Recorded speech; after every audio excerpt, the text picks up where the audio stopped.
have an ever-enduring community nirvana.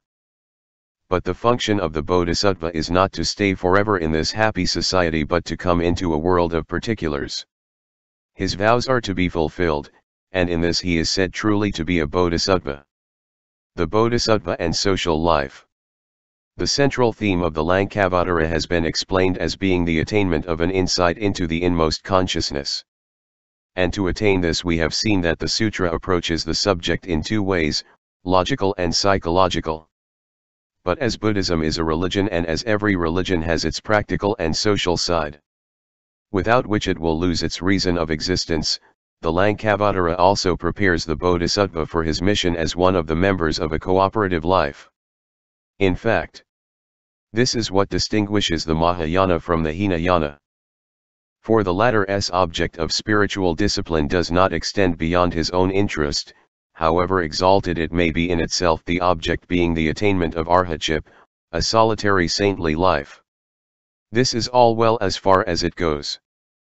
But as we are all living within a most complicatedly organized communal body, not excepting even a Buddha or a Bodhisattva, we have to think of this side of life.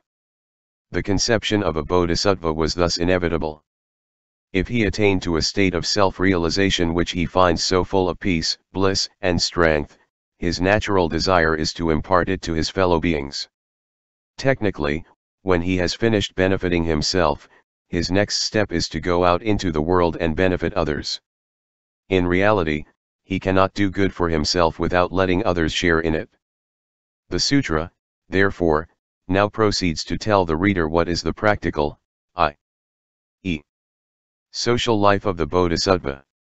It may be said that the object of gaining an insight into the inner truth of things is really to qualify oneself for social work. Before proceeding, a question may be raised as to the value of doing anything for others, inasmuch as, according to the doctrine of svasiddhamatram or self-mind only, or to that of sarvadharmanarsvmayata anutpada advayanayasvabhkavalakshanam, there is nothing or nobody in the world that can be the object of salvation, or upon whom any kind of benefit may be bestowed. From the absolutely idealistic point of view, we may even ask if life is at all worth living. Is it not really much ado about nothing that the Bodhisattva should try to save the world when the latter is no more than the illusion of his own mind? Is it not really like a monkey trying to take hold of the moon in water? This is what is called by the Mahayanists as ukadadarsanam or nihilism, which does not understand yathabhutam, the truth of things. That the world is like a mirage, that it is thus empty, does not mean that it is unreal in the sense that it has no reality in any sense. But it means that its real nature cannot be understood by a mind that cannot rise above the dualism of to be and not to be. Therefore, the sung translation of the Lankavatara opens with this stanza recited by Mahamati. The world transcends the dualism of birth and death, it is like the flower in air. The wise are free from the ideas of being and non-being, yet a great compassionate heart is awakened in them. The last sentence, yet a great compassionate heart is awakened in them, is repeated in the first 4 verses. This is the most important passage not only in the philosophy of the Lankavatara but in the whole teaching of Mahayana Buddhism. Therefore says the Ashfasahasrika-prajna-paramita Sutra. Sariputra asks Subhuti, if as you say the Bodhisattva is unborn, how is it that he works hard and suffers much for the sake of all sentient beings? To this answers Subhuti, I do not wish the Bodhisattva to think that he is working hard and suffering much. If he does, he is no Bodhisattva. Why? If he does cherish such thoughts, he cannot accept to benefit sentient beings whose number exceeds calculation. Rather let him rejoice over his doings. And, towards all sentient beings, feel like mother or father, son or daughter, and let him, feeling like this among men and women, walk in the path of bodhisattvahood. Further than that, let him feel towards all beings as if they were himself, and think, if I am to be completely free from all woes, let them also be so in the same measure. I cannot leave them to their fate. I must save them from the innumerable pains they suffer, and even if I were cut up to pieces many times over, This I would not cherish any uncharitable feeling toward them is the way a Bodhisattva Mahasattva should feel toward all beings, and there will be no thought of hardship with him. The doctrine of effortless or purposeless deeds is rooted in the possibility of awakening, as is here stated, a loving heart for all beings even though they have from the metaphysical point of view no self-substance and are therefore only relative in existential value. That is to say, the world is only a temporal phenomenon, and whatever evils and sufferings we encounter they have no finality as far as they go. But the pitying heart that transcends the cold and severe contemplation of the reasoning philosopher has no inclination to ignore the reality of particularization. It is determined to eradicate all the evils that are in the world and to save all the suffering ones in the sea of transmigration. This compassionate heart has no ulterior motive except that it moves spontaneously and universally like the sun that shines on the righteous and on the unrighteous. This heart is called pure and undefiled because it is above the relativity of being and non-being. And yet it never ceases to function out of its overflowing goodness. The Sanskrit text of the Lankavatara that we have now, reads somewhat differently from what we have here. We have taken it from the Sung translation which agrees with the Tiang. The way reading is in accord with the Sanskrit. This fact has already been noticed before. It shows that there must have been at least 2 original tells of the Lankavatara already at the time of the Way translation. And, moreover, there were some reasons for the Tiang translation to adopt the first reading instead of the second. What I would now like to know is the reason for this deviation from the Way. What was really the reason that made the Tiang adopt the Sung rather than the Way? To say that the texts varied is not enough. According to Fa Tsung's commentary notes on the Lankavatara, the Tiang is the outcome of 5 Sanskrit texts and the 2 Chinese translations being carefully collated by the best scholars of the time under the imperial auspices. The Tiang is, therefore, the result of mature scholarship and authoritative revision. The result thus attained in the Tiang reading is naturally in full accordance with the spirit of Mahayana Buddhism. Whereas the Way and the present Sanskrit text do not bring out the inner sense of the Lankavatara so clearly and adequately. That the world appears like the ethereal flower, etc., is only when seen by the transcendental eye of wisdom and not when felt by the compassionate heart of the all-loving Buddha. The heart particularizes and feels pity for the sufferings of the world. This is the common teaching of the Mahayana. If the world is like a vision even when perceived in the love of the Enlightened One, where is the framework in which to build up the temple of universal salvation? The opening verses of the Lankavatara must be read as in the Sung and in the Tiang, and not according to the Way and the present Sanskrit edition. The Bodhisattva never enters into nirvana according to the Lankavatara. There are 5 orders of beings from the religious point of view. Those who belong to the Sravaka order. Those of the Pratyekabuddha order. Those of the Tathagata order. Those who belong to no definite order.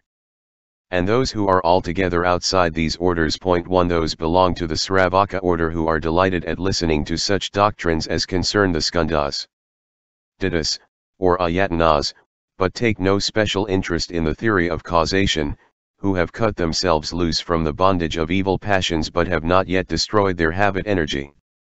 They have attained the realization of nirvana, abiding in which state they would declare that they have put an end to existence. Their life of morality is now attained, all that is to be done is done, they would not be reborn. These have gained an insight into the non-existence of an ego substance in a person but not yet into that in objects. Those philosophical leaders who believe in a creator or in the ego soul may also be classed under this order. The Pratyekabuddha order comprises those who are intensely interested in anything that leads them to the realization of Pratyekabuddhahood. They would retire into solitude and have no attachment to things worldly. When they hear that the Buddha manifests himself in a variety of forms, sometimes in group, sometimes singly, exhibiting miraculous powers, they think these are meant for their own order, and immensely delighted in them they would follow and accept them. The Tathagata order may be again divided into 3. Those who gain an insight into the truth that there is no individual reality behind what one perceives. Those who know that there is an immediate perception of the truth in one's inmost consciousness. And those who perceive that besides this world there are a great number of Buddha lands wide and far extending. They may listen to discourse on such subjects as manifestations of mind, or transcendental realm of the alaya, from which starts this world of particulars, and yet they may not at all feel astonished or frightened. These belong to the order of Tathagatas. The fourth one is of indeterminate nature, for those who belong to it may take to either one of the above three orders according to their opportunities. There is still another class of beings which cannot be comprised under any of the four already mentioned. For they have no desire whatever for emancipation, and without this desire no religious teaching can enter into any heart. Two subclasses, however, may be distinguished here, those who have forsaken all roots of merit, and those who have vowed at the beginning to save all beings. They both belong to the Ihantaka order so called. Into the former fall all those who vilify the doctrines meant for the Bodhisattvas, saying that they are not in accordance with the sacred texts, rules of morality, and the doctrine of emancipation. Because of this vilification they forsake all the roots of merit and do not enter into nirvana. The second group is that of the Bodhisattva, who wishing to lead all beings to nirvana denies himself this bliss. He vowed in the beginning of his religious career that until every one of his fellow beings is led to enjoy the eternal happiness of nirvana he himself would not leave this world of pain and suffering, but must strenuously and with every possible means work towards the completion of his mission. But as there will be no termination of life as long as the universe continues to exist, the Bodhisattva may have no chance forever to rest himself quietly with his work finished in the serenity of nirvana. The time will come even to those who speak evil of the Bodhisattva yana when through the power of the Buddhas they finally embrace the Mahayana and by amassing stock of merit enter into nirvana. For the Buddhas are always working for the benefit of all beings no matter what they are. But as for the Bodhisattva he never enters into nirvana as he has a deep insight into the nature of things which are already in nirvana even as they are. Thus, we know where the Bodhisattva stands in his never-ending task of leading all beings into the final abode of rest. So, says the sutra, he will through his 10 never-ending vows bring all beings to maturity. And, manifesting himself in various forms in response to the needs of all beings, will never know where to rest from his task. And yet his mind is always abiding in the state of self-realization and in the enjoyment of perfect meditation. Elsewhere we read again. O Mahamati! When Sravakas and Pratyeka Buddhas enter upon the 8th stage of Bodhisattvahood, they become so intoxicated in the enjoyment of the samadhi of cessation, that they are unable to comprehend the doctrine that all things visible are due to mind only. Their habit energy prevents their seeing beyond individuality and generality. They come to uphold the one-sided view of the egolessness of persons and things. Their knowledge and understanding of nirvana is based upon discrimination, and fails to penetrate into the truth of solitude. The Bodhisattvas, on the contrary, O Mahamati, who rejoice in the bliss of the samadhi of cessation are well furnished with the original vows and a pitying and compassionate heart. And, realizing the import of the 10 inextinguishable vows, do not enter into nirvana. They are already in nirvana because their views are not at all beclouded by discrimination.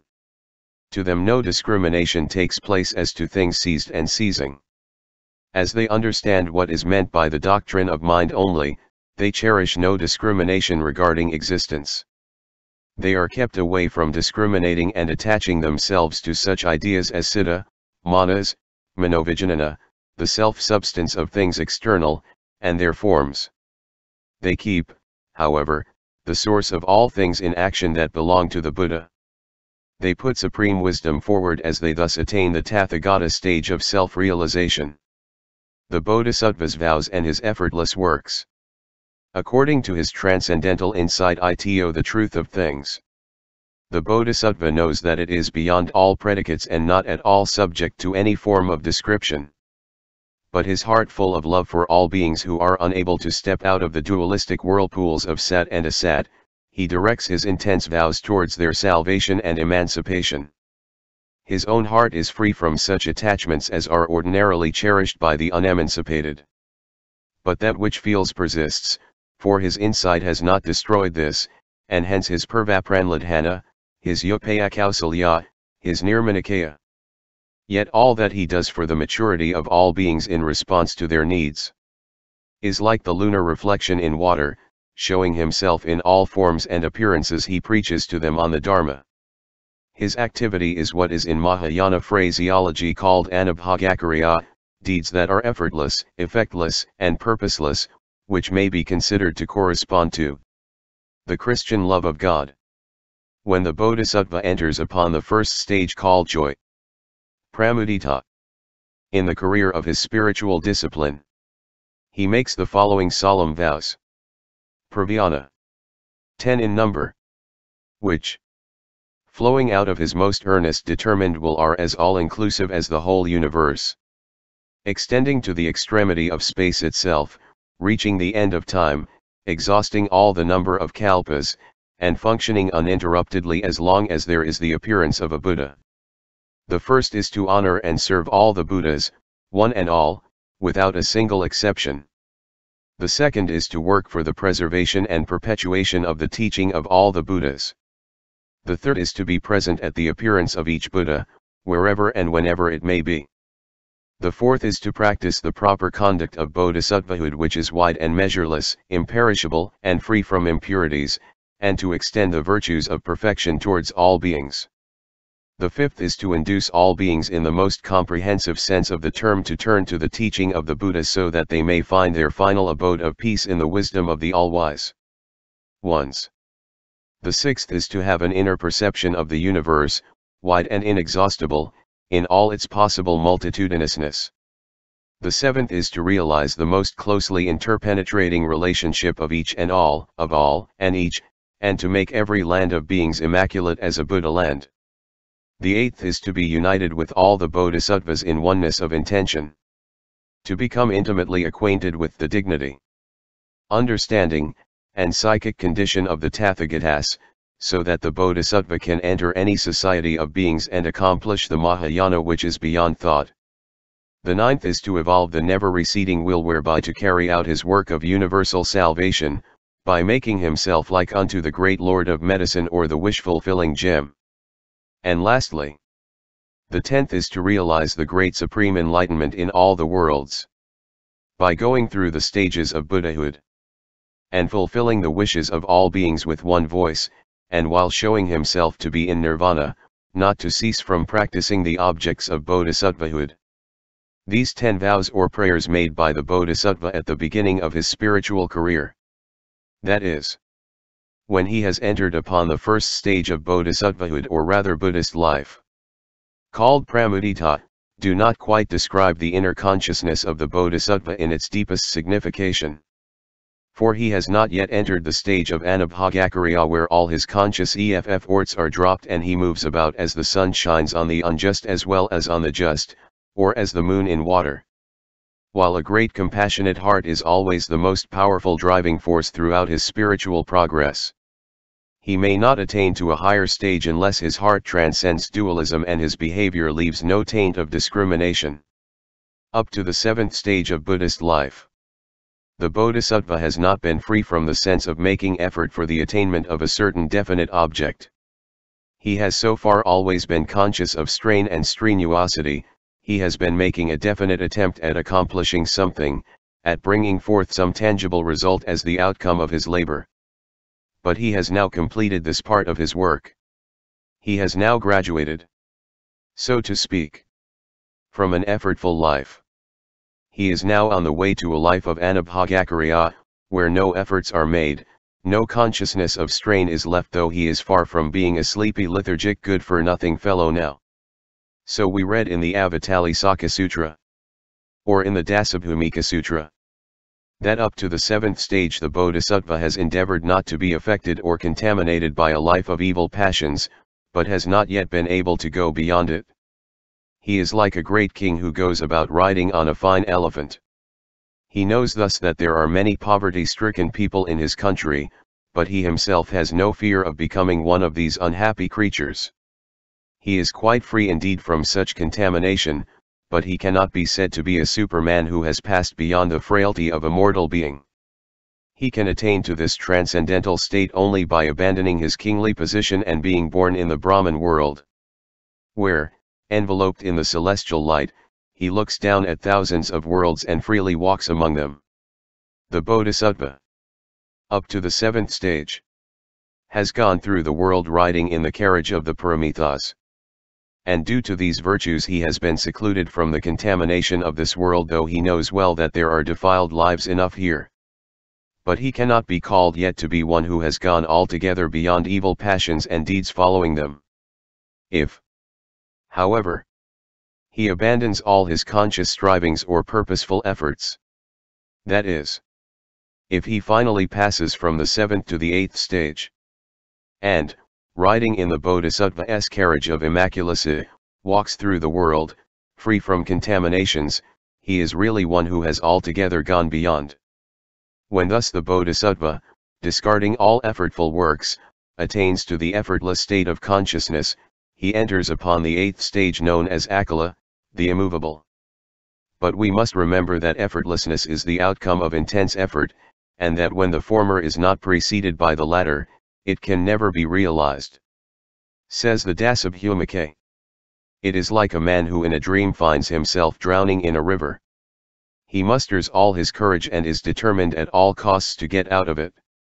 And because of these very efforts and desperate contrivances he is awakened from the dream, and when thus awakened he at once perceives that no further doings are needed. Now, so with the Bodhisattva. Because of the great determination and the constant strivings that he has put forward in order to save all beings from drowning in the river of ignorance and confusion, he has at last reached the 8th stage, and once here all his conscious efforts are set aside, his perception is not obstructed by dualistic considerations, nor by appearances. The Lankavatara also has this dream illustration, but its application somewhat differs from that in the Dasabhumika.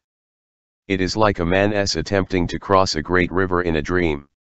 While exerting himself eagerly to cross to the other side of the water, he is awakened even before getting there. Being awakened, he thinks, is this real? Or is it not real?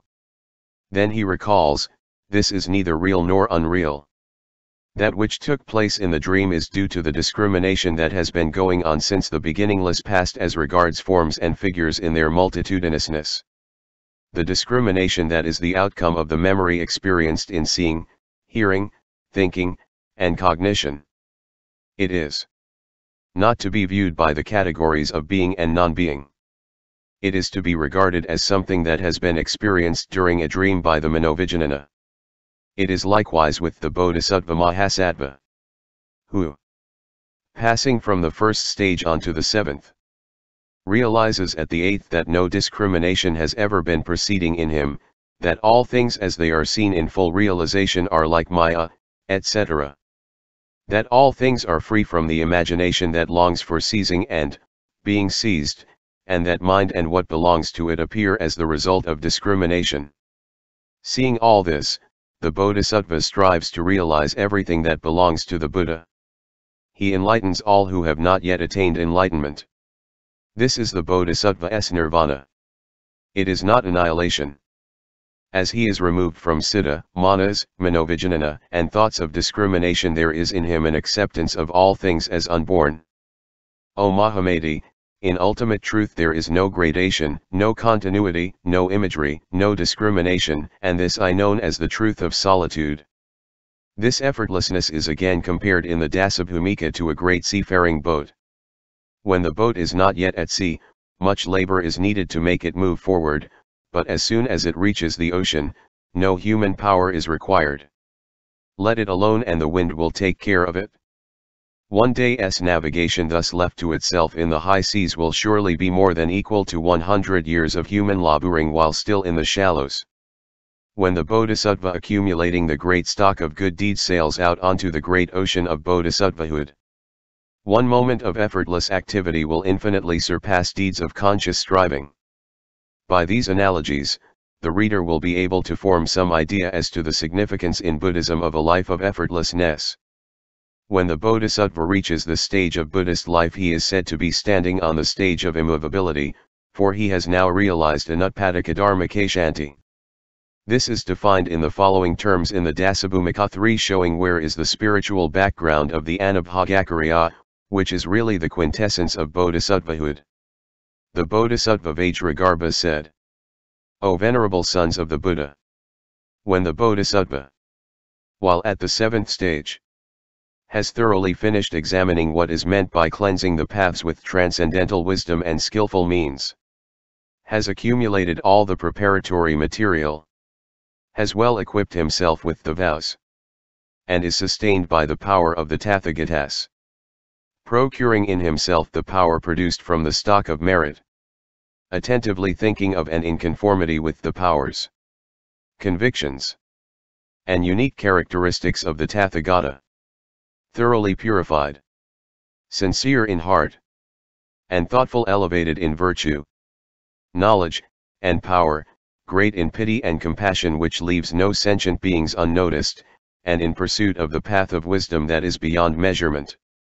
And, further, when he enters, truly, as it is, upon the knowledge that all things are, in their nature, from the first, unborn, unproduced, devoid of individualizing marks, have never been combined, are never dissolved, nor extinguished, nor changing, nor ceasing, and are lacking in self-substance. When he enters upon the knowledge that all things remain the same in the beginning, in the middle, and in the end, are of suchness, non-discriminative, and entering into the knowledge of the All-Knowing One. And finally, when he thus enters upon the knowledge of all things as they really are, he is then completely emancipated from such individualizing ideas as are created by the mind and its agent. He is then as detached as the sky, and descends upon all objects as if upon an empty space. He is then said to have attained to the acceptance of all things as unborn. Those that have no self-substance are unborn, and in their nature are like the sky. Dharmas sought outside the concatenation are the products of discrimination by the ignorant. There is, however, an unborn reality other than those just mentioned, which is the one attained by the wise. Its birth consists in not being born, and in this not being born, there is their Kshanti. The triple world thus has nothing to depend upon, either inside or outside. Seeing this existence unborn, there is the Kshanti of no birth. All these quotations point to the correctness of my interpretation of the phrase, Anutpadikadharmakashanti. This may seem from the point of view of ordinary terminology almost too abstract, too metaphysical. But to those who are well acquainted with the Mahayanistic way of thinking and feeling, the definition of Anutpadikadharmakashanti here quoted from the Dasabhumika is exact and adequately describes the highest object of the Buddhist life as far as this kind of phraseology allows. In the Lankavatara, the same ideas are more concretely expressed from another angle by means of an analogy, though the Sutra says that such analogies do not do justice to the true state of affairs. The truth as intuitively seen by the Buddhas and Bodhisattvas surpasses all symbolism and is beyond the understanding of ordinary minds. But when some indications are not given, the truth may forever be kept away from us, perhaps worse than that, vilified and denounced to our own spiritual ruination. The analogy has already been quoted when Tathagatahood was compared to the sands of the Ganges. There are some other important points in the Lankavatara concerning which I intend to write in the following chapters. My object here has been to treat the sutra as most intimately connected with Zen Buddhism, and, therefore, as containing some of the most salient ideas of Zen. Therefore, I opened this study with an account of Pratyatmagga Tigakara, which forms the central thesis of the Lankavatara and also is the object of the Zen discipline. No doubt all the schools of Mahayana Buddhism aim at gaining an immediate personal insight into the essence of Buddhahood. But this aspect of Buddhist life I find more clearly and emphatically and straightforwardly brought out in the Lankavatara than in any other sutra. But as all religion requires a philosophical background without which it limps, I have tried to show how the Lankavatara gives a logical and psychological account of the inmost experience called pratyatmagatigakara, or pratyatmaryajanana. With this the theoretical side of Zen Buddhism finishes, while its active side is to be developed if it has to bear fruit in this practical life. Hence towards the end of the study I have tried to describe the disciplinary life of the Buddhist as far as it is presented in the sutra. Buddhist nomenclature is frequently too intellectual and the Indians have their own peculiar way of presenting their ideas. For this reason one is apt to regard the Mahayana as a philosophy too abstract and too high-flying and not at all religious. But the fact is that the Mahayana stands firmly on two legs, prajna and karuna, transcendental idealism and all-embracing affection for all kinds of beings, animate as well as inanimate. The former sees into the unity of things, and the latter appreciates their diversity. The Bodhisattva weeps with suffering beings and at the same time realizes that there is one that never weeps, being above sufferings, tribulations, and contaminations. Buddhist life finds its perfect realization in a harmonious blending of the two conceptions. Philosophically, the one and the many, sat and asat. Religiously the pure and the defiled. And this balancing is seen in the Bodhisattva's parandhana or vow. There are two worlds. The defiled and the immaculate. And between the two there is no way to cross from the one to the other, except by the power of the Bodhisattva's great vow, transcendental wisdom, skillful means, and psychic penetration. The 10 vows of Bodhisattva Samantabhadra. It may be appropriate to conclude this part of the study of the Lankavatara by quoting the 10 vows of the Bodhisattva Samantabhadra which forms the concluding chapter of the Gandavyaha Sutra. The following abstract is taken from the Chinese translation by Prajna, master of the Tripitaka, which is popularly known as the Kigonkyo in 40 fasciculi. After praising the excellent virtues of the Tathagata, the Bodhisattva Samantabhadra said to all the Bodhisattvas assembled including Sudhana. The virtues of the Tathagata are so great that nobody, however long and however incessantly he may talk about them, cannot even begin to describe them adequately, and if you wish to perfect these virtues yourselves you must practice the following 10 great vows. What are they? They are 1. To honor all the Buddhas. 2. To praise all the Buddhas. 3. To make extensively all kinds of offerings to the Buddhas, especially what may be termed moral offerings. 4. To repent all sins ever committed by yourselves. 5. To be sympathetically joyful over whatever merits are acquired by others. 6. To ask the Buddha to revolve the wheel of the Dharma. 7. To ask the Buddha to stay on living in this world. 8. To be always learning from the life of the Buddha. 9.